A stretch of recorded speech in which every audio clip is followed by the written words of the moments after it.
J'étais en voyage pour le travail et j'ai appelé mon mari en appel vidéo. Quand il s'est éloigné de l'écran, j'ai vu un téléphone rouge de femme sur mon côté du lit. Je n'ai rien dit. Le lendemain, j'ai pris un vol de retour sans le lui dire et j'ai invité mes beaux-parents pour que nous puissions le surprendre. L'horloge numérique sur la table de nuit de l'hôtel indiquait 23h30 quand l'ordinateur portable de Vivian Whitman a sonné, annonçant un appel vidéo entrant. Son cœur s'est réjoui en voyant le nom de son mari apparaître à l'écran. 3 jours loin de chez elle lors de ce voyage d'affaires semblait une éternité, et le visage d'Andrew était exactement ce dont elle avait besoin de voir avant de dormir. Elle a lissé ses longs cheveux bruns, ajusté les boucles d'oreilles émeraudes qu'il lui avait offertes pour leur dernier anniversaire, et a cliqué pour accepter l'appel. « Salut, toi. » La voix d'Andrew est sortie, chaleureuse et familière, ses cheveux sombres légèrement ébouriffés, comme s'il s'était passé les doigts dedans, une habitude qu'elle avait trouvée adorable depuis leur première rencontre il y a 10 ans. Comment se passe la conférence de Chicago? Vivien s'est appuyé contre les oreillers de l'hôtel, tenant son ordinateur portable. Épuisant, mais bien. J'ai clôturé le compte Henderson aujourd'hui. Ils vont opter pour notre offre complète de marketing pour le prochain trimestre. C'est ma fille, Andrew a souri, ses yeux bleus se plissant au coin. Elle a remarqué qu'il portait le pull bleu marine qu'elle lui avait acheté à Noël dernier, celui que Patricia, sa mère, l'avait aidé à choisir lors de leur traditionnel voyage de shopping des fêtes. « Comment vont tes parents ?» a demandé Vivien, en changeant de sujet. « Ont-ils apprécié le dîner dans ce nouveau restaurant italien ?» L'expression d'Andrew a vacillé presque imperceptiblement. « Ouais, ils ont adoré. Maman n'arrête pas de parler du tiramisu. » Il a détourné le regard de la caméra. Elle a demandé de tes nouvelles. « Bien sûr, tu sais comment elle est. Elle vérifie toujours pour s'assurer que je traite sa belle-fille préférée, n'est-ce pas ?» Vivien a souri, une chaleur authentique se répandant dans sa poitrine. Patricia et Richard l'avaient accueilli dans leur famille à bras ouverts dès le début. Contrairement à ses propres parents qui vivaient de l'autre côté du pays et avaient à peine la peine d'appeler pendant les fêtes, les Whitman lui avaient donné le lien familial qu'elle avait toujours désiré. Les dîners du dimanche, les appels impromptus en semaine, la tendance de Patricia à passer avec de la soupe maison dès que l'un d'eux attrapait ne serait-ce qu'un rhume. Ils étaient les parents qu'elle avait toujours souhaités. « Dis-leur que je leur manque », a dit Vivien. « Peut-être pourrons-nous déjeuner ce week-end quand je rentrerai. »« Sûr, ils adoreraient ça », a répondu Andrew, puis a soudainement regardé quelque chose hors écran. « Attends une seconde », a-t-il dit, se levant rapidement. La caméra de l'ordinateur portable a montré le plafond de leur chambre pendant un moment avant qu'il ne le réajuste. « Désolé pour ça. Je pensais avoir entendu quelque chose en bas. » Mais dans ce bref instant, lorsque l'angle de la caméra a changé, quelque chose a attiré l'œil de Vivien. Là, de son côté de leur lit king size. Le côté gauche, où elle dormait toujours, était une touche de rouge vif sur les draps blancs. C'était petit, rectangulaire, un téléphone rouge vif qui n'était certainement pas le sien. La glace s'est cristallisée dans les veines de Vivien, mais son visage n'a rien trahi. 8 ans de mariage lui avaient appris beaucoup de choses sur Andrew, et l'une d'elles était que la confrontation le rendait défensif et évasif. Quoi qu'il se passe, elle n'apprendrait pas la vérité par des accusations lancées à travers 300 m. Tout va bien en bas, a-t-elle demandé, sa voix impressionnante de stabilité. Andrew s'est rassis, passant une main dans ses cheveux à nouveau. Ouais, tout va bien. Probablement juste le chat du voisin. Cette chose fait toujours tomber les poubelles. Ils n'avaient pas de poubelle à l'extérieur. Ils utilisaient un compacteur dans la ruelle derrière leur maison de ville. Mais Vivien a simplement hoché la tête. Alors, quand rentres-tu à la maison? Andrew a demandé, sa voix décontractée, mais avec une nuance qu'elle ne pouvait pas tout à fait saisir. De l'empressement? De l'anxiété? Jeudi après-midi. Elle a menti avec fluidité.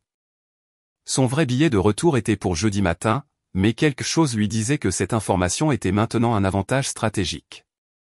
La séance de clôture va jusqu'à 15 h, puis je me rendrai à l'aéroport. Super. Je viens te chercher. Envoie-moi tes détails de vol par SMS. En fait, a dit Vivien, pensant rapidement, ne t'en fais pas. Je vais peut-être dîner avec des collègues avant, alors je prendrai juste un taxi pour rentrer. Après 10 minutes supplémentaires de conversation banale que Vivien a à peine enregistrée, ils se sont dit bonne nuit. Lorsque l'appel s'est terminé, elle est restée immobile, fixant l'écran vide pendant que son esprit s'emballait, un téléphone rouge sur son côté du lit. Andrew s'est soudainement levé pour ajuster la caméra, le ton étrange dans sa voix. Son écran d'ordinateur portable s'est assombri par inactivité et dans le reflet sombre, Vivien a vu son propre visage, composé, calculateur. Elle a ouvert un nouvel onglet de navigateur et a navigué vers le site web de la compagnie aérienne. En quelques minutes, elle avait changé son vol pour le premier départ disponible demain matin, 6h15. Elle serait de retour avant midi. Ensuite, elle a pris son téléphone et a fait défiler jusqu'au numéro de Patricia. Elle a hésité seulement brièvement avant d'appuyer sur appel, vérifiant l'heure. Pas tout à fait minuit. Patricia et Richard étaient des noctambules. Ils seraient encore réveillés. Vivien, ma chérie, tout va bien? La voix chaleureuse de Patricia a répondu, l'inquiétude étant évidente même à travers les lignes téléphoniques. Tout va bien, Patricia, a assuré Vivien, forçant de la gaieté dans son ton. J'espère que je n'appelle pas trop tard. Pas du tout. Richard et moi regardions justement cette série policière que tu nous as recommandée. Tu sais comme nous aimons nos mystères. Vivien a pris une profonde inspiration. Je voulais faire une surprise à Andrew demain. Ma conférence s'est terminée plus tôt, alors je prends un vol matinal pour rentrer. J'espérais que peut-être toi et Richard voudriez vous joindre à moi pour un déjeuner surprise chez nous, disons vers 13h. Il y a eu une pause à l'autre bout de la ligne, suivie d'une conversation étouffée. Patricia, transmettant l'invitation à Richard. Nous adorons ça, a finalement répondu Patricia, l'excitation pétillant dans sa voix.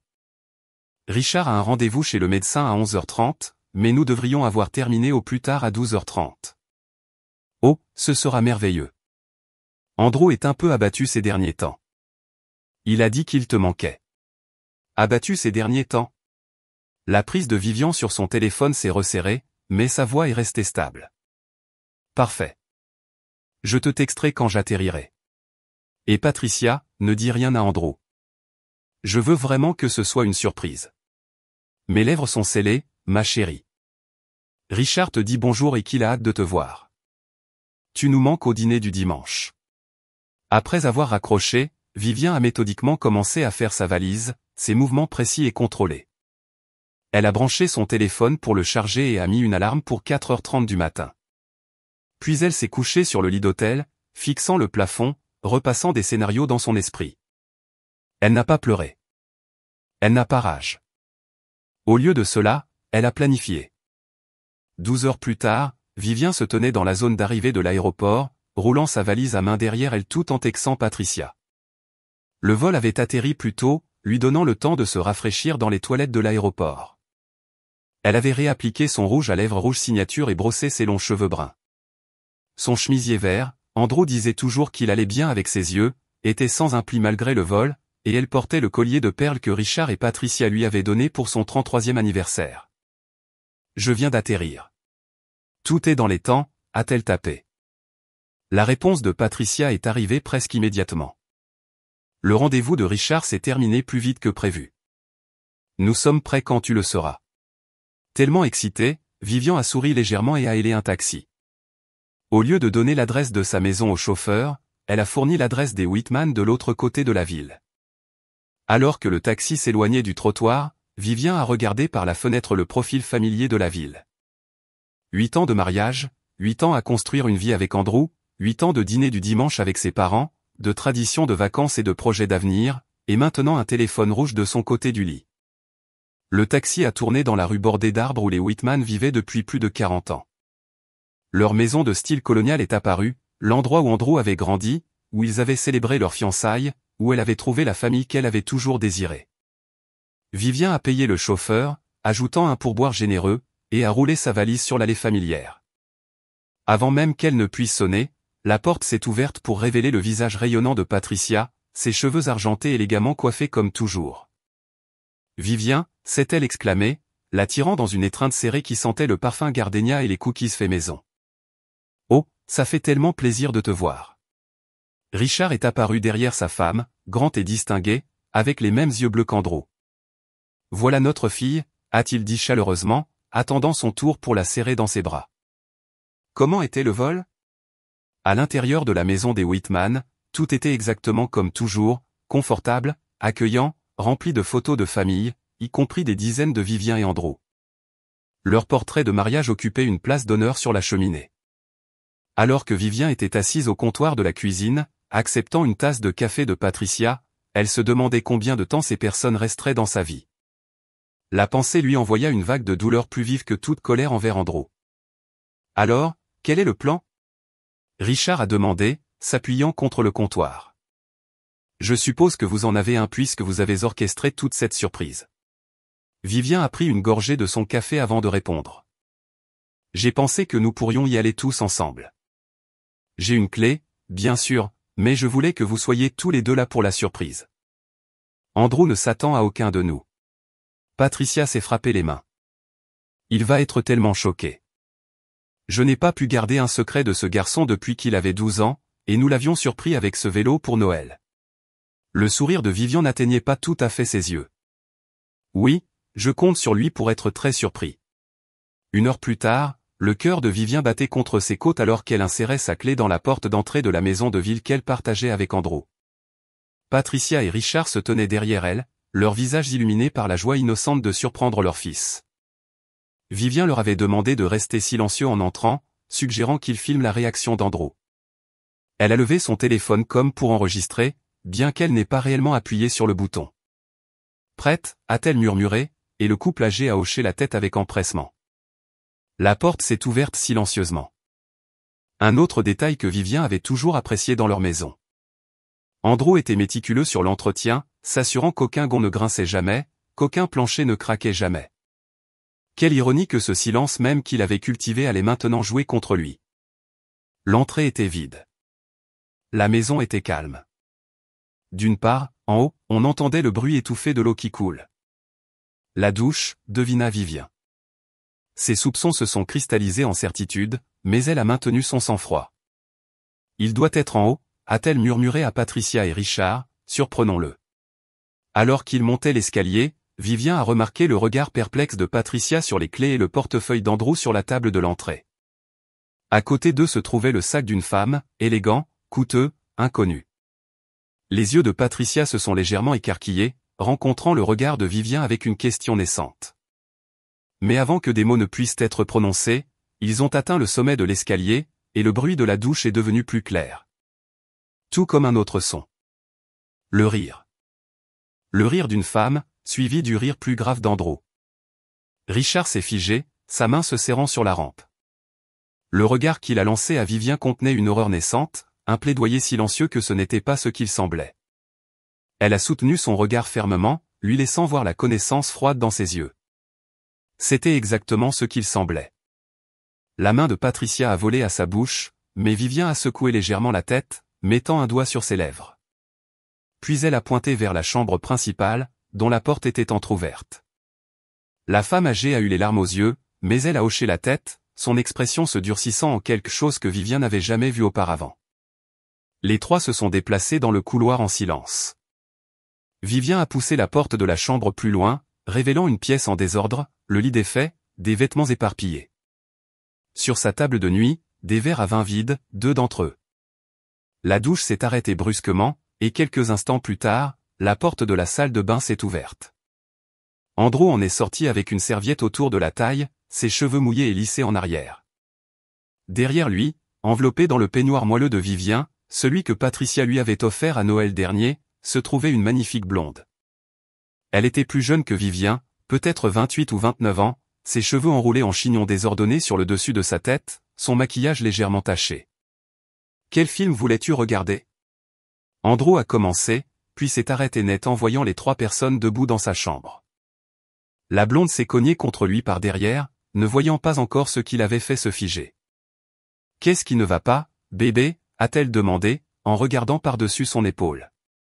Quand elle a aperçu le public, elle a laissé échapper un petit cri et a serré plus fort le peignoir. Pendant plusieurs battements de cœur, personne n'a parlé. Le seul bruit était le tic-tac, tic-tac, tic-tac de l'horloge antique sur le mur. Un cadeau de mariage de Richard et Patricia. Andrew s'est repris le premier, son visage perdant toute couleur.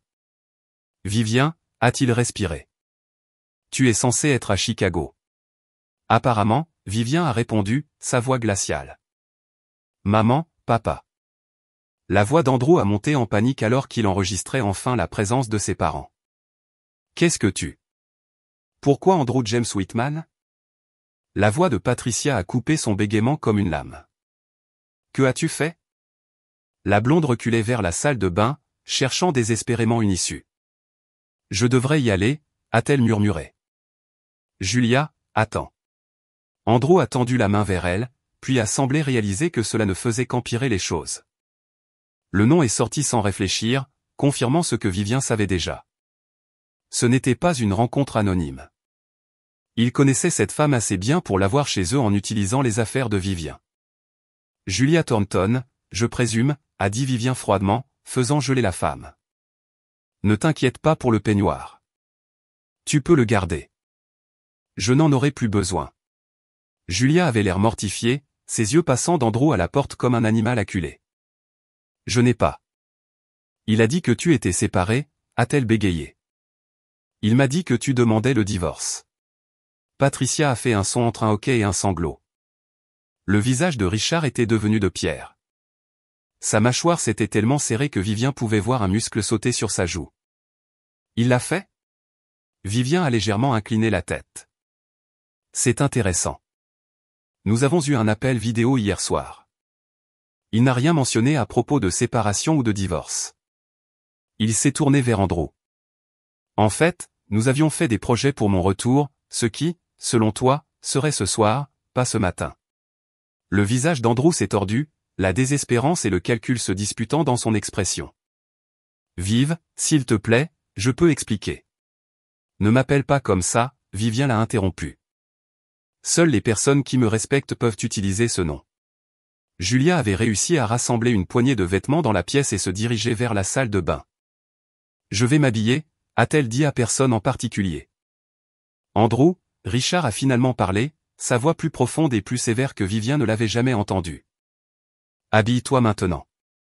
Alors qu'Andrew se retirait dans le dressing et que Julia disparaissait dans la salle de bain, un silence gênant s'installa dans la chambre. Patricia s'est rapprochée de Vivien, lui posant une main sur le bras. Ma chérie, je suis tellement désolée, a-t-elle murmuré. Je n'en avais aucune idée. Aucun de nous n'en avait, Vivien a répondu, tapotant la main de Patricia. Eh bien, j'ai eu un indice. La nuit dernière, lors de notre appel, j'ai vu un téléphone rouge de mon côté du lit. Elle a fait signe vers la table de nuit où, en effet, une étui de téléphone rouge vif était visible. Richard a parcouru la chambre, passant une main dans ses cheveux argentés dans un geste si rappelant son fils qu'il a fait tordre le cœur de Vivien. Tous ces dîners, a-t-il marmonné, toutes ces fois où il disait que tu travaillais tard ou que tu rendais visite à des amis. Il s'est tourné vers Vivien. Depuis combien de temps tu soupçonnes? Jusqu'à hier soir. Pas du tout, Vivien a admis. Nous sommes mariés depuis 8 ans. Je lui faisais entièrement confiance. La porte de la salle de bain s'est ouverte et Julia est sortie complètement habillée, son visage lavé et ses cheveux tirés en queue de cheval. Elle avait l'air plus jeune sans maquillage et d'une certaine manière plus vulnérable. Je vais y aller, a-t-elle dit calmement. Andrew est sorti du placard au même moment, portant maintenant un jean et une chemise boutonnée. Julia, attends, l'a-t-il appelé alors qu'elle se dirigeait vers la porte. Ne fais pas ça, a-t-elle dit fermement, sans se retourner. S'il te plaît, Andrew. C'est déjà assez humiliant. Elle s'est arrêtée dans l'embrasure de la porte de la chambre, se retournant vers Vivien avec un remords sincère dans les yeux. Je ne savais vraiment pas. Je suis tellement désolé. Après le départ de Julia, le son de ses pas rapides descendant les escaliers et de la porte d'entrée se fermant derrière elle a marqué le silence tendu. Andrew se tenait au milieu de la pièce, l'air perdu. Pour la première fois, Vivien l'a vraiment regardé. L'homme à côté de qui elle s'était réveillée pendant 8 ans. L'homme avec qui elle avait construit des rêves. L'homme en qui elle avait cru complètement. Il semblait plus petit d'une certaine manière, diminué par ses actions. Depuis combien de temps, a-t-elle demandé simplement. Andrew a avalé difficilement. Vivien, s'il te plaît, pouvons-nous parler de ça seul? Il a jeté un regard significatif à ses parents. Non, on dit les trois à l'unisson. Les épaules d'Andrew se sont affaissées. 6 mois, a-t-il admis. Mais ce n'était pas sérieux avant 6 mois, Patricia a répété, sa voix tremblante. Tu trahis Vivien depuis 6 mois. Tu as amené cette femme dans la maison que tu partages avec ta femme, Richard a ajouté, chaque mot précis et coupant. Tu lui as donné accès aux affaires personnelles de Vivien, assez bien. J'ai fait une erreur, a dit Andrew désespérément. Une terrible erreur. Mais tout le monde mérite une seconde chance, Viv. Nous sommes ensemble depuis 10 ans, mariés depuis 8. Cela doit compter pour quelque chose. Cela comptait pour tout, a-t-elle répondu calmement. C'est pourquoi ça fait si mal. Quelque chose comme l'espoir a vacillé dans les yeux d'Andrew. Alors laisse-moi me rattraper.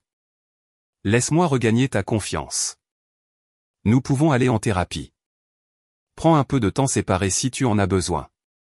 Vivien l'a étudié attentivement. Cet homme qu'elle avait cru connaître mieux que personne au monde.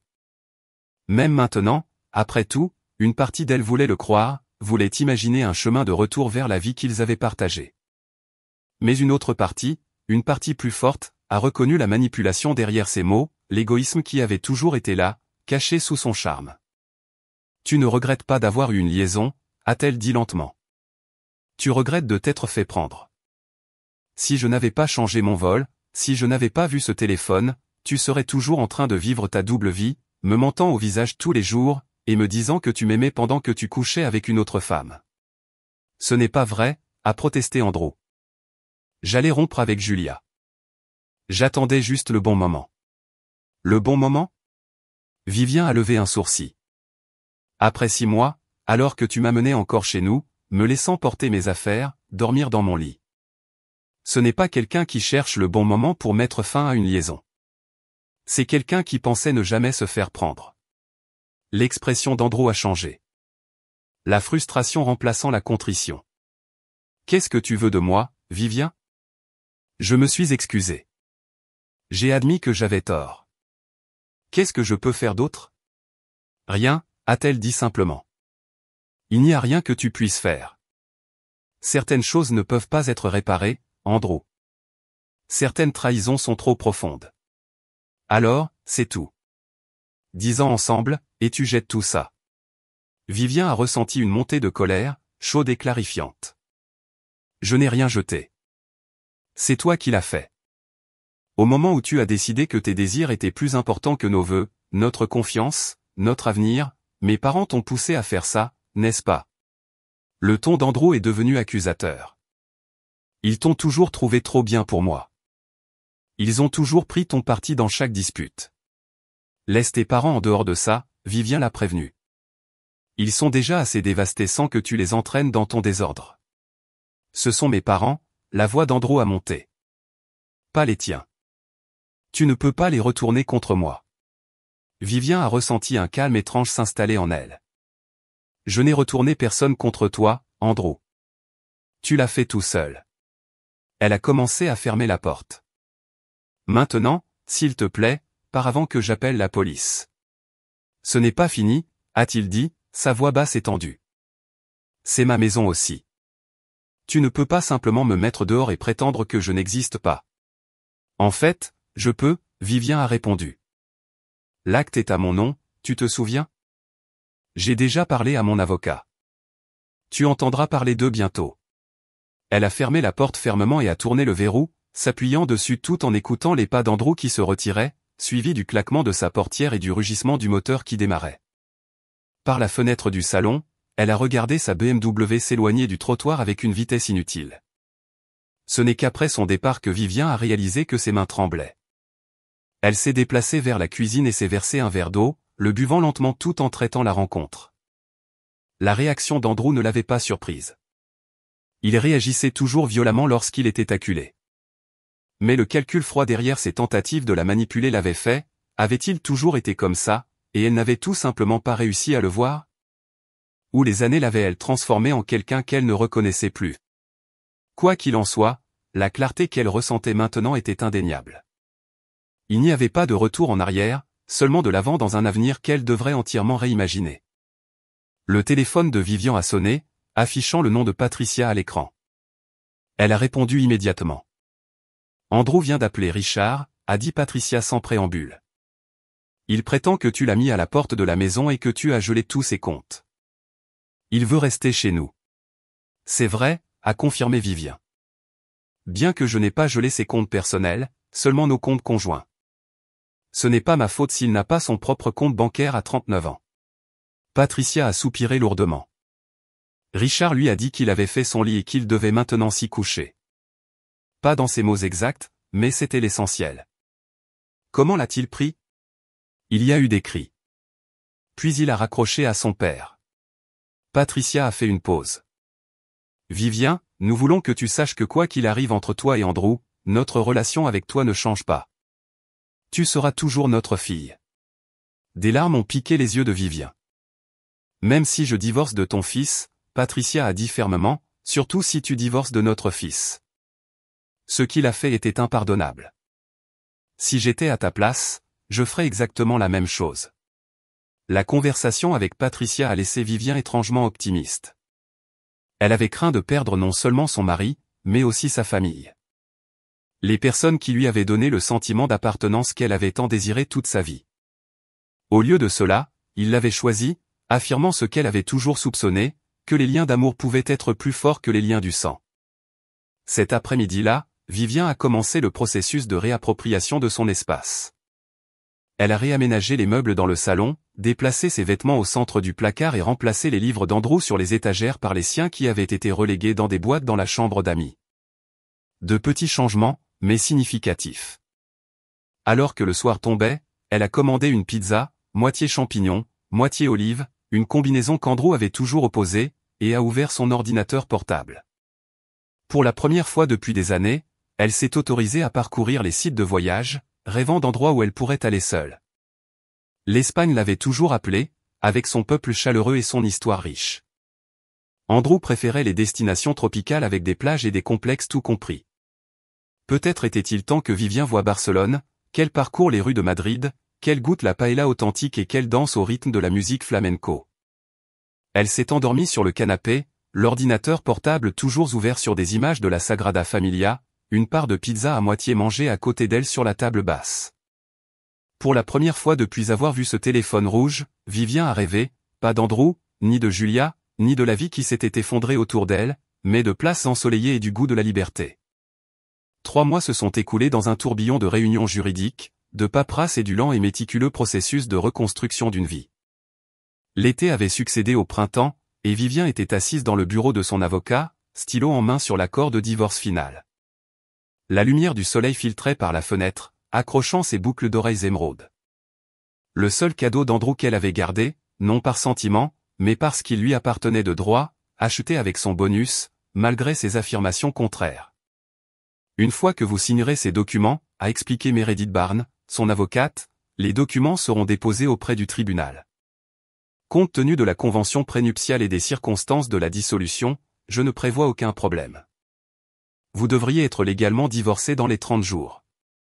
Vivien a hoché la tête, parcourant les pages une dernière fois. Les termes étaient justes, peut-être même généreux, compte tenu de l'infidélité d'Andrew. Il garderait sa voiture et ses affaires personnelles, son compte de retraite, et un règlement en espèces que Vivien avait insisté pour inclure. Elle conserverait la maison, ses propres fonds de retraite et la majorité de leurs actifs communs. Andrew avait combattu les termes initialement, engageant un avocat requin qui avait tenté de prétendre que son client méritait la moitié de tout malgré la convention prénuptiale. Mais lorsque l'avocate de Vivien avait calmement souligné que l'existence de l'affaire violait une clause de moralité dans leur accord, Andrew s'était rapidement retiré. « Tu es sûr du montant du règlement ?» Meredith a demandé, pas pour la première fois. « Juridiquement, tu ne lui dois rien. »« Je suis sûr, » a répondu Vivien. « Il ne s'agit pas de ce qu'il mérite. Il s'agit de qui je suis. » D'une main ferme, elle a signé son nom sur les lignes indiquées, ressentant un étrange mélange de tristesse et de soulagement en formant chaque lettre. Quand elle eut terminé, elle posa le stylo et prit une profonde inspiration. « Félicitations, » a dit Meredith, rassemblant les documents. « Vous êtes presque officiellement célibataire à nouveau. » Le mot célibataire a frappé Vivien avec une force inattendue. Elle n'avait pas été vraiment célibataire depuis le milieu de la vingtaine, ayant rencontré Andrew peu après ses études supérieures. Maintenant, à 35 ans, elle recommençait. Non seulement sur le plan romantique, mais dans tous les aspects de sa vie. Merci pour tout, Meredith, a dit Vivien, se levant et lui tendant la main. Vous avez rendu ce processus aussi indolore que possible. L'avocate lui a serré la main chaleureusement. C'est mon travail. Bien que je doive dire, vous avez été l'une de mes clientes les plus raisonnables. La plupart des gens dans votre situation auraient voulu du sang. Je voulais juste que ce soit terminé, Vivien a admis. Plus nous tirions cela en longueur, plus je serais lié à lui. Dehors, au bureau de l'avocate, Vivien s'est arrêté sur le trottoir, inclinant son visage vers le soleil chaud de juillet. Elle avait pris toute la journée de congé, anticipant que la signature la laisserait émotionnellement épuisée. Au lieu de cela, elle se sentait étrangement énergisée, comme si un poids avait été soulevé de ses épaules. Sur un coup de tête, elle a sorti son téléphone et a appelé Patricia. « C'est fait », a-t-elle dit lorsque la mère d'Andrew a répondu. « Je viens de signer les papiers. » « Oh, ma chérie », la voix de Patricia était chaleureuse de compréhension. « Comment te sens-tu ? » « Plus légère », a répondu Vivien honnêtement, comme si je pouvais enfin commencer à regarder vers l'avant au lieu de vers l'arrière. C'est merveilleux à entendre. Richard et moi étions juste sur le point de déjeuner dans le jardin. Aimerais-tu te joindre à nous ? J'ai fait cette soupe aux concombres que tu aimes. Vivien a souri. Au cours des mois qui ont suivi la découverte de la trahison d'Andrew, sa relation avec ses parents n'avait fait que se renforcer. Ils étaient restés à ses côtés à chaque étape du divorce, offrant un soutien sans jugement. Richard l'avait même accompagnée à la banque lorsqu'elle avait besoin de refinancer l'hypothèque à son nom seulement. Sa présence stable était un réconfort pendant le processus stressant. « J'adorerais ça », a dit Vivien. « Je serai là dans 20 minutes. » Le trajet jusqu'à la maison des Whitman était familier et apaisant. Vivien a baissé les fenêtres, laissant la brise d'été lui décoiffer les cheveux pendant qu'elle naviguait dans les rues bordées d'arbres. Quand elle est arrivée, Patricia l'attendait sur le porche, les bras ouverts pour une étreinte. « Tu as l'air merveilleuse », a dit la femme plus âgée, la tenant à bout de bras pour étudier son visage. « Il y a une lueur sur toi aujourd'hui. »« La liberté me va bien », a répondu Vivien avec un léger sourire. Dans le jardin arrière, Richard mettait la table du patio avec la meilleure vaisselle d'été de Patricia, le motif bleu et blanc qui ne sortait que pour les occasions spéciales. Quand il a vu Vivien, son visage s'est illuminé d'un plaisir sincère. « Voilà notre fille », a-t-il dit, la tirant dans un câlin vigoureux. « Notre fille courageuse. » Le déjeuner a été une affaire tranquille. La conversation coulait facilement entre les sujets sérieux et les plaisanteries légères. Richard a partagé des histoires de sa partie de golf du matin. Patricia a discuté de sa dernière sélection de club de lecture et Vivien les a informés de sa promotion au travail. Une conséquence heureuse des derniers mois, car elle avait canalisé son énergie émotionnelle dans sa carrière avec des résultats impressionnants. « As-tu eu des nouvelles de lui ?» Patricia a demandé finalement. La question était douce mais directe. Vivien a secoué la tête. « Pas depuis la séance de médiation le mois dernier. Son avocat communique avec le mien, mais c'est tout. » Elle a hésité avant d'ajouter. « J'ai entendu dire par une collègue qu'il avait trouvé un emploi à Seattle. Apparemment, il commence le mois prochain. » Richard et Patricia ont échangé un regard. Il a mentionné quelque chose à propos d'une opportunité d'emploi lorsqu'il a appelé la semaine dernière, a admis Richard. Mais il était vague sur les détails. « Tu lui parles toujours », Vivien a observé. Ce n'était pas une question. « C'est notre fils », Patricia a dit simplement. Malgré tout, cela n'a pas changé. Elle a tendu la main par-dessus la table pour serrer la main de Vivien. Mais tu es aussi notre fille, par choix plutôt que par le sang. Cela rend le lien aussi fort, sinon plus fort. Les larmes ont menacé, mais Vivien les a fait cligner des yeux. Merci, a-t-elle dit doucement, d'avoir choisi moi. Après le déjeuner, alors que Patricia débarrassait la vaisselle, malgré les offres d'aide de Vivien, Richard l'a conduite dans un coin tranquille du jardin, où un banc de pierre se trouvait sous une tonnelle en fleurs. « J'ai quelque chose pour toi », a-t-il dit, sortant une enveloppe de sa poche. « Ce n'est pas grand-chose, mais Patricia et moi pensions que tu pourrais l'utiliser. » Curieuse, Vivien a ouvert l'enveloppe pour y trouver un bon de voyage dans une grande compagnie aérienne. « Qu'est-ce que c'est ? » « Un petit oiseau nous a dit que tu rêvais de l'Espagne, » Richard a dit avec un clin d'œil. Patricia a trouvé ton historique de navigation quand elle a emprunté ton ordinateur portable pour chercher cette recette le mois dernier. Vivien a ri. Prise la main dans le sac. Je suppose que nous voulons que tu y ailles, Richard a continué soudainement sérieux. En Espagne, ou n'importe où ailleurs que ton cœur désire. Tu as passé trop d'années à faire des compromis sur tes rêves, Vivien. Il est temps de commencer à les vivre. La générosité du cadeau, pas seulement la valeur monétaire, mais le sentiment derrière, a laissé Vivien momentanément sans voix. Elle a regardé le bon, puis de nouveau l'homme qui avait été plus qu'un père pour elle que son propre père ne l'avait jamais été. Je ne sais pas quoi dire, a-t-elle finalement réussi. Dis-nous que tu nous enverras des cartes postales, Richard a répondu avec un doux sourire. Et que tu reviendras nous voir quand tu seras prête. Ce soir-là, après un adieu larmoyant avec des promesses de revenir bientôt, Vivien est retourné chez elle pour trouver un petit paquet sur son porche. L'adresse de retour était d'une librairie à Seattle, mais elle a reconnu immédiatement l'écriture d'Andrew. Pendant un moment, elle a envisagé de le laisser non ouvert ou même de le jeter, mais la curiosité l'a emporté, et elle l'a porté à l'intérieur. À son comptoir de cuisine, Vivien a soigneusement ouvert le paquet pour y découvrir un journal de voyage relié en cuir avec ses initiales en relief sur la couverture. À l'intérieur se trouvait une courte note dans l'écriture familière d'Andrew. Vivien, j'ai entendu parler de ton voyage en Espagne. J'espère que tu trouveras ce que tu cherches. Cela ne compense rien, mais je voulais que tu l'aies. Sois heureuse. Vivien a passé ses doigts sur le cuir doux, des émotions conflictuelles la submergeant. Le journal était exactement le genre de choses qu'elle aurait aimé dans leur vie de couple, attentionnée, pratique, personnelle. Mais venant maintenant après tout, cela ressemblait à un rappel doux amer de l'homme qu'elle pensait épouser par rapport à celui qu'elle avait réellement épousé. Elle a placé le journal sur son étagère sans prendre de décision quant à savoir s'il fallait l'utiliser. Cela pouvait attendre. Pour l'instant, elle avait des plans à faire, un voyage à réserver, une nouvelle vie à imaginer. Au cours des 2 semaines suivantes, Vivien s'est plongée dans les préparatifs de son aventure espagnole.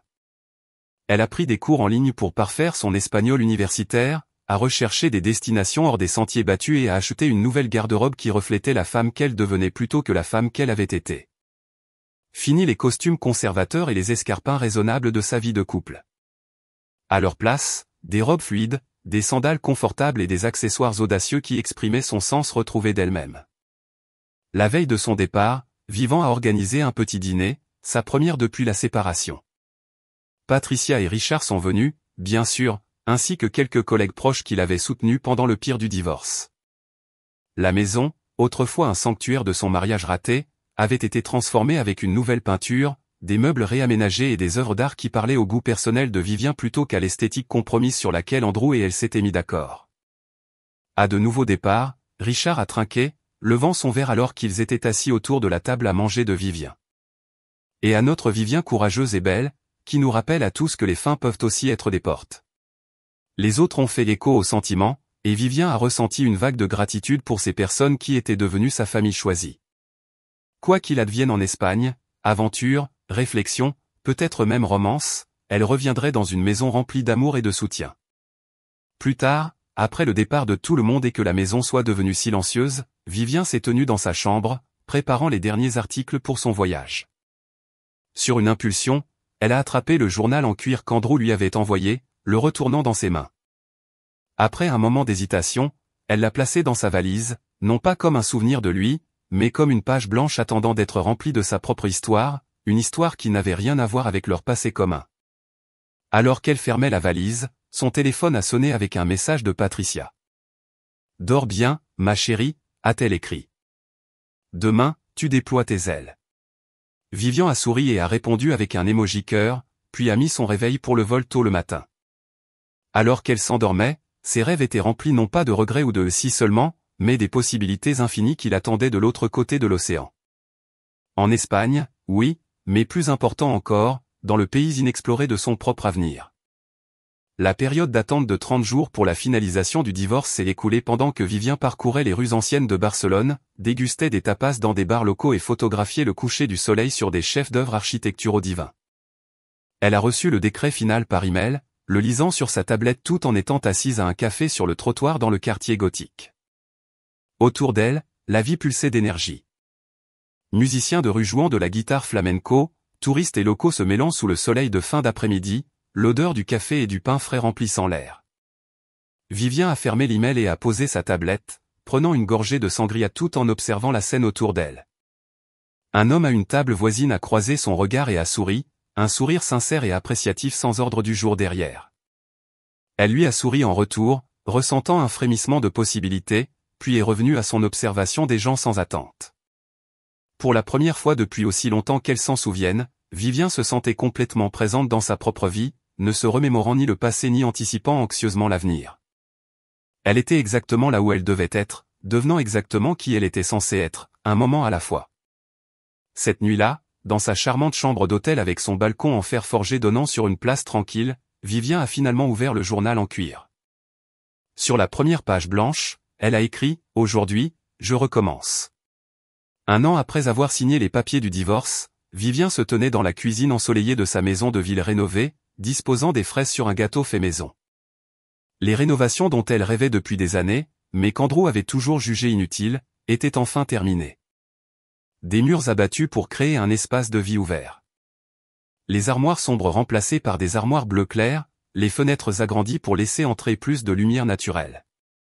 La maison, comme sa propriétaire, s'était transformée en quelque chose de plus lumineux, plus authentique, plus aligné avec sa vraie nature. Les fraises sont-elles assez droites, a-t-elle demandé, jetant un coup d'œil par-dessus son épaule à Patricia, qui disposait des fleurs dans un vase sur l'îlot de cuisine. Elles sont parfaites, l'a assuré Patricia. Charlotte va adorer. À la mention du nom, le cœur de Vivien s'est gonflé. 6 mois se sont écoulés depuis le retour d'Espagne et le retour à sa vie avec une nouvelle détermination, elle avait pris la décision qui allait tout changer. Le processus d'adoption avait été difficile. Des montagnes de paperasserie, des études de domicile, des entretiens, de l'attente.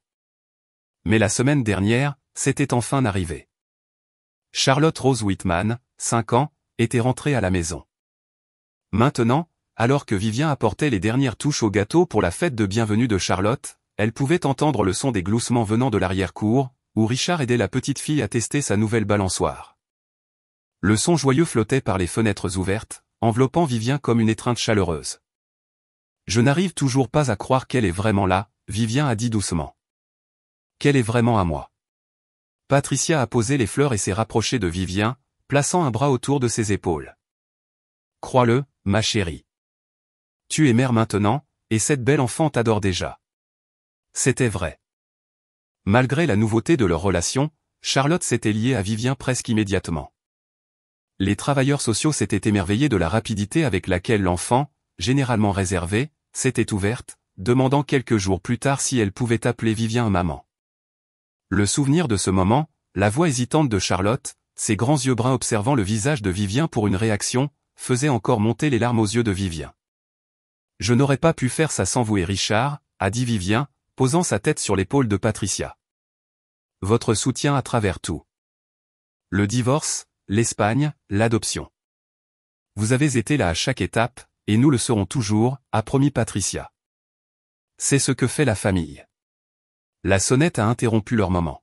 « Ce sera Maggie du travail, a dit Vivien, se frottant les mains sur un torchon. Elle amène ses enfants pour que Charlotte les rencontre. » Au fur et à mesure que l'après-midi avançait, la maison se remplissait de monde. Des collègues qui étaient devenus des amis, des voisins, même les parents de Vivien qui avaient volé d'Arizona, faisant un effort pour faire partie de la vie de leur fille d'une manière qu'ils n'avaient jamais faite auparavant. Charlotte, d'abord timide avec tant d'étrangers, s'est progressivement réchauffée, surtout avec les autres enfants qui lui montraient avec impatience comment jouer à chat dans l'arrière-cour. Vivien se déplaçait dans la réunion, acceptant les félicitations et les bons vœux. Mais ses yeux cherchaient constamment Charlotte, vérifiant que l'enfant n'était pas dépassé. Dans un moment calme, elle s'est retrouvée à côté de Richard, regardant Patricia s'agenouiller dans l'herbe, aidant Charlotte à faire une chaîne de marguerites. C'est une grand-mère naturelle, Vivien a observé avec un sourire. Richard a hoché la tête, ses yeux se plissant au coin. Elle s'entraîne depuis des années avec les enfants de nos voisins, mais c'est différent. Charlotte est de la famille. Le simple fait de ces mots a profondément touché Vivien. J'avais l'intention de vous demander à vous deux, a-t-elle dit avec hésitation.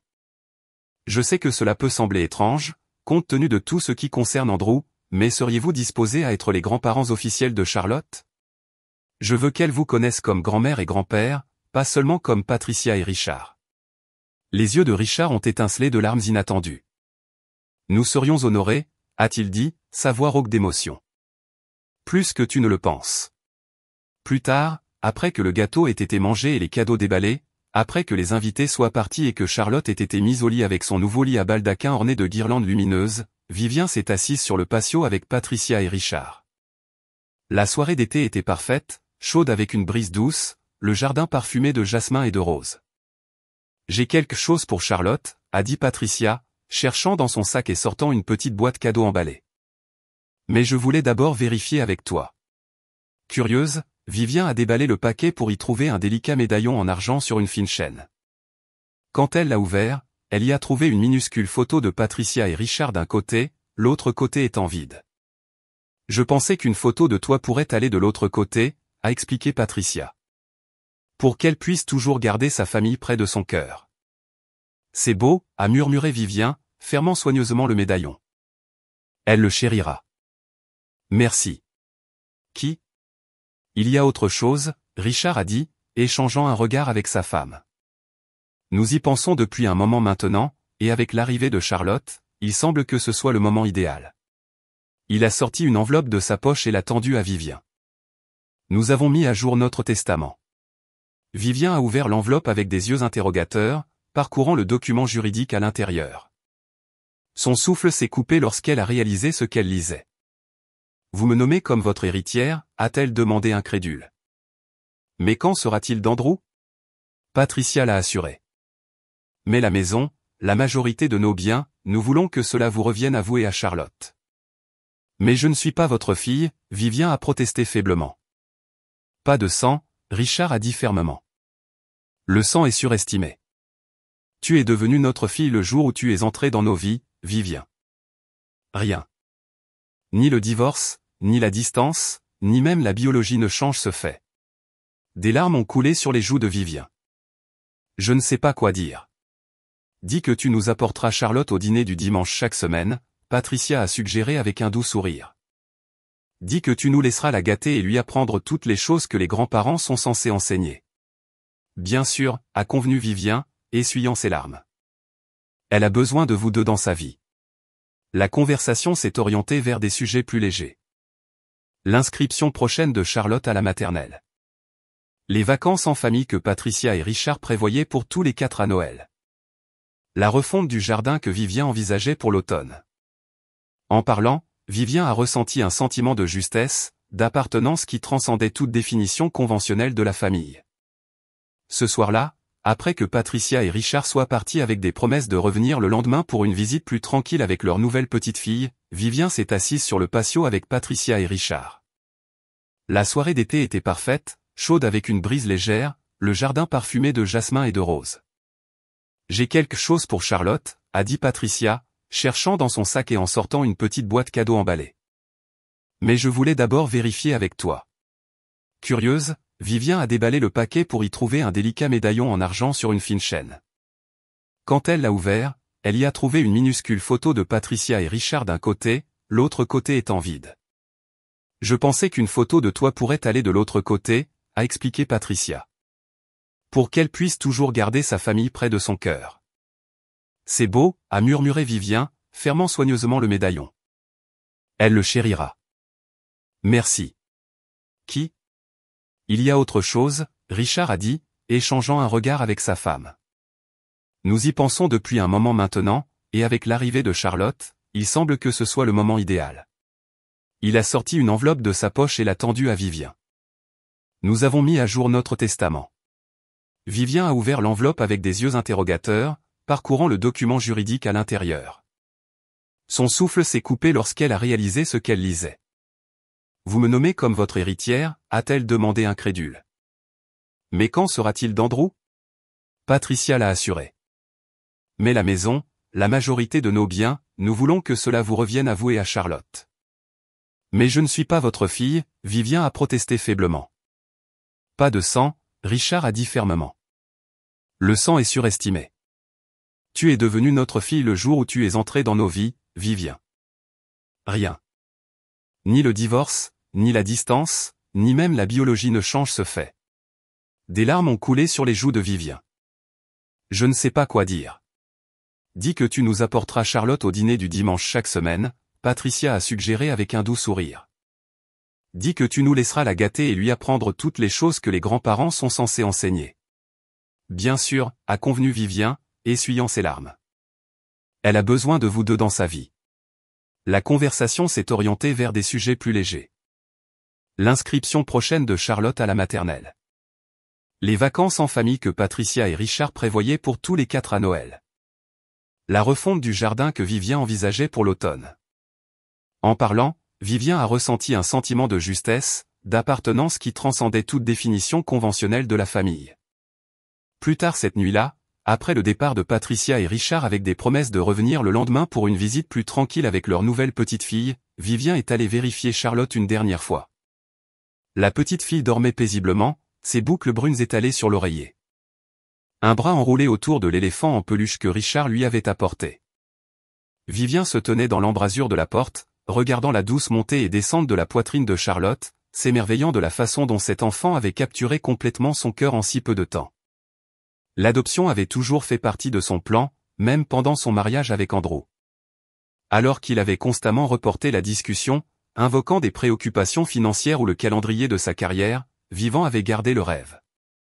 Maintenant, debout dans la douce lumière de la veilleuse de Charlotte, elle comprenait que l'univers savait exactement ce qu'il faisait quand il avait placé ce téléphone rouge de son côté du lit il y a 1 an. L'idée d'Andrew n'apportait plus de douleur ni de colère. Dans les mois qui ont suivi leur divorce, elle avait surmonté ses émotions avec l'aide de la thérapie, d'amis soutenants et de sa propre détermination à guérir. D'après les mises à jour occasionnelles de Patricia, Andrew s'était installé à Seattle, avait lancé son propre cabinet de conseil et avait commencé à fréquenter quelqu'un de nouveau. Vivien lui souhaitait le meilleur, sincèrement, et sans réserve. Leurs chemins s'étaient séparés, comme ils étaient toujours censés le faire. 6 semaines après la fête de bienvenue de Charlotte, par un matin de septembre clair et frais, Vivien a chargé un panier de pique-nique, une couverture et une petite fille excitée. Elles allaient retrouver Patricia et Richard au jardin botanique, la première sortie officielle de Charlotte avec ses nouveaux grands-parents depuis que l'adoption était complètement finalisée. « Maman, il y aura des canards ?» Charlotte a demandé depuis son siège auto, sautillant d'anticipation. « Oui, ma chérie », Vivien a répondu, ajustant le rétroviseur pour apercevoir le visage ravi de Charlotte. « Et grand-mère Patricia nous a préparé du pain pour les nourrir. »« Grand-mère » a répété Charlotte, testant le mot avec un sourire. « Je n'ai jamais eu de grand-mère avant. »« Eh bien, maintenant tu as la meilleure grand-mère du monde entier », l'a assuré Vivien. « Et le meilleur grand-père aussi. » Au jardin, Patricia et Richard attendaient à l'entrée, leur visage s'illuminant à la vue de Charlotte courant vers eux, bras tendus. Richard l'a soulevée dans un câlin vigoureux, la faisant tourner jusqu'à ce qu'elle éclate de rire. Patricia a étreint Vivien, les 2 femmes regardant avec des sourires assortis pendant que Charlotte commençait à bavarder avec enthousiasme à Richard des canards qu'elles allaient nourrir. Elle porte le médaillon, Patricia a observé, remarquant la chaîne en argent autour du cou de Charlotte. Elle ne l'a pas enlevé depuis que je le lui ai donné, a répondu Vivien. Elle aime l'ouvrir avant de dormir et dire bonne nuit à nous tous. Ils ont passé la journée à se promener dans les jardins. L'énergie et la curiosité infinie de Charlotte les ont menés d'une découverte à l'autre, un papillon se posant sur une fleur, une statue cachée parmi les arbres, un carré de trèfle où elle insistait pour chercher celui à 4 feuilles. Vers le milieu de l'après-midi, ils se sont installés sur leur couverture près de l'étang aux canards, déballant le pique-nique que Patricia avait préparé. Pendant qu'ils mangeaient des sandwichs et partageaient des histoires, Vivien s'est retrouvé à regarder Charlotte avec ses grands-parents. L'affection facile, les blagues internes qui se développaient déjà, la façon dont Patricia rabattait doucement une mèche de cheveux derrière l'oreille de Charlotte avec la même tendresse qu'elle avait toujours montrée à Vivien. Dans ces moments-là, la biologie semblait sans importance. C'était la famille dans sa forme la plus vraie. Choisie, nourrie, chérie. Alors que la journée commençait à décliner et que l'énergie de Charlotte montrait enfin des signes de fatigue, ils ont emballé leurs affaires et se sont dirigés vers la sortie. Au parking, Charlotte a insisté pour rentrer chez ses grands-parents pour un peu plus longtemps. « S'il te plaît, maman » a-t-elle supplié, ses grands yeux bruns grands ouverts et persuasifs. « grand-père a promis de me montrer comment jouer aux échecs. Vivien a échangé des regards avec Patricia et Richard. Si cela ne vous dérange pas. Dérangement? Richard a ricané. Accueillir notre petite fille n'est jamais un dérangement. Je la ramènerai avant le dîner, Patricia a promis. Sauf si tu veux te joindre à nous. Je fais des lasagnes. En fait, Vivien a dit, j'ai quelques courses à faire. Pourquoi ne pas la récupérer vers 19h? Avec Charlotte heureusement installée dans la voiture de ses grands-parents, Vivien s'est retrouvé avec un après-midi de solitude inattendue. Elle s'est rendue à sa librairie préférée, parcourant tranquillement la section des voyages. Ses doigts ont effleuré les livres de guide sur l'Italie, la Grèce, la France. Des aventures futures qu'elle prévoyait maintenant de partager avec Charlotte quand le moment serait venu. À la caisse, la caissière a commenté ses sélections. Je prévois un voyage éventuellement, a répondu Vivien avec un sourire, faisant des rêves pour l'avenir. À 19h, Vivien s'est garé dans l'allée familière de la maison des Whitman, la maison brillant chaleureusement dans la douce lumière du début de soirée. Avant même qu'elle ne puisse sonner, la porte s'est ouverte pour révéler Charlotte. Son visage illuminé par l'excitation. « Maman, devine quoi? J'ai appris à jouer aux échecs et j'ai failli battre grand-père. Et grand-mère m'a laissé aider à faire des biscuits. Et je n'ai même rien renversé. Et regarde ce que nous avons trouvé dans leur grenier. » Charlotte a brandi une petite boîte à musique en bois sculptée de manière ornée de fleurs et d'oiseaux. Grand-mère dit qu'elle est très vieille et spéciale. Et maintenant, elle est à moi.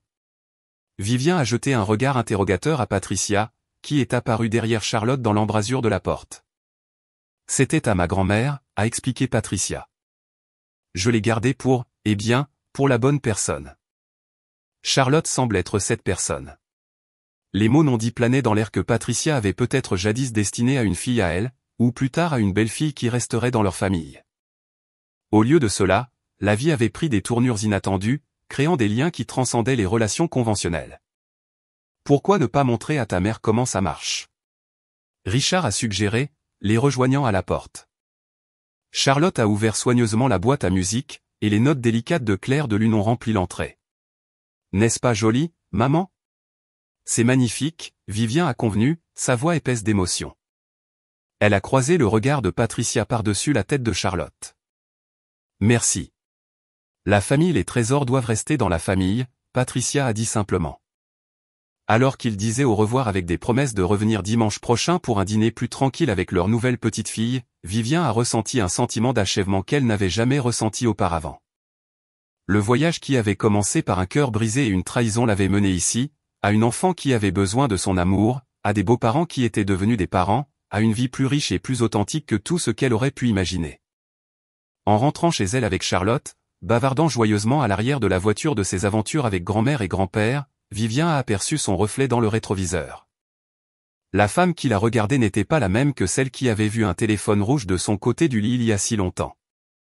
Cette femme était plus forte, plus sage, plus compatissante, non pas malgré sa douleur, mais à cause d'elle. Maman. La voix de Charlotte a interrompu ses pensées. Es-tu heureuse? La question, si simple mais si profonde, fit sourire Vivien. Oui, ma chérie, a-t-elle répondu honnêtement. Je suis très, très heureuse. Moi aussi, Charlotte a déclaré, serrant sa boîte à musique contre sa poitrine. J'adore notre famille. Notre famille, les mots ont résonné dans le cœur de Vivien alors qu'elle conduisait vers la maison. Pas la maison qu'elle avait partagée avec Andrew, mais la maison qu'elle avait créée pour elle-même et Charlotte, remplie de lumière et de possibilités et d'amour qui transcendaient les frontières traditionnelles. À la fin, Vivien a réfléchi, le téléphone rouge qui avait brisé son monde l'avait aussi libéré. Libre de découvrir sa propre force, de redéfinir la famille selon ses propres termes, de construire une vie qui honorait son moi authentique. La trahison qui avait autrefois semblé une fin n'était qu'une porte, douloureuse à franchir, certes, mais menant à de vastes espaces où la joie attendait d'être trouvée. Alors que Charlotte fredonnait sur la radio de la voiture, Vivien s'est fait une promesse silencieuse à elle-même et à sa fille, de toujours choisir l'amour plutôt que l'amertume, le courage plutôt que le confort, la vérité plutôt que l'illusion. Ce sont les leçons qu'elle espérait enseigner à Charlotte, non pas par des mots, mais en les vivant chaque jour. Le soleil se couchait alors qu'elle tournait dans leur rue, peignant le ciel de nuances de rose et d'or. Un nouveau jour se lèverait demain, apportant ses propres défis et triomphes. Mais Vivien était prête pour ce qui allait arriver. Elle avait tout ce dont elle avait besoin. Elle-même, sa fille, sa famille choisie, et la sagesse qui ne vient qu'en traversant le feu et en sortant plus forte de l'autre côté. Nous sommes à la maison, a-t-elle annoncé en nous garant dans l'allée. La maison, a répété Charlotte, le mot rempli de contentement et d'appartenance. Oui, a pensé Vivien, le cœur débordant d'émotion alors qu'elle aidait Charlotte à détacher sa ceinture de sécurité. Nous étions à la maison, non pas vers un lieu, mais vers les vies qu'elles étaient censées vivre, vers l'amour qu'elles étaient censées partager, vers la famille qu'elles avaient créée ensemble. Et c'était plus beau que tout ce qu'elle aurait pu imaginer.